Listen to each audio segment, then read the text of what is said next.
এই রবিবার উত্তরবঙ্গের বেশ কয়েকটি পুজোর ভার্চুয়ালি উদ্বোধন করলেন মুখ্যমন্ত্রী মমতা বন্দ্যোপাধ্যায়। এর মধ্যে রয়েছে ফালাকাটা ব্লকের জটেশ্বর বিধাননগর দুর্গাপুজো কমিটির পুজো। এদিন পুজো প্রাঙ্গণে জায়ান্ট স্ক্রিন লাগিয়ে সমগ্র অনুষ্ঠানটি সরাসরি দেখানো হয়। উপস্থিত ছিলেন ফালাকাটার বিডিও অনিক রায়, ছিলেন ফালাকাটা পঞ্চায়েত সমিতির সভাপতি সুভাষ রায়, জটেশ্বর ফাঁড়ির ওসি অসীম মজুমদার, ছিলেন বিশিষ্ট সমাজসেবী সঞ্জয় দাস, দেবজিৎ পাল সহ অন্যান্য বিশিষ্টজনেরা। মুখ্যমন্ত্রী উদ্বোধনের পর প্রশাসনের আধিকারিক ও বিশিষ্টজনেরা মন্দির প্রাঙ্গণে প্রদীপ প্রজ্বলন করেন।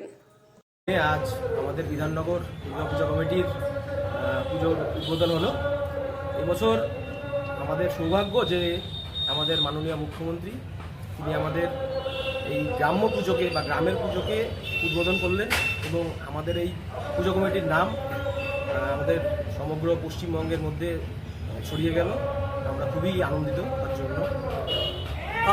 আচ্ছা, আজকে থেকে আপনাদের পুজো আচ্ছা, আপনার নাম ও পরিচয়? আমার নাম সুদম শীল, আপনি বছরের দুর্গাপূজা কমিটির সহসম্পাদক।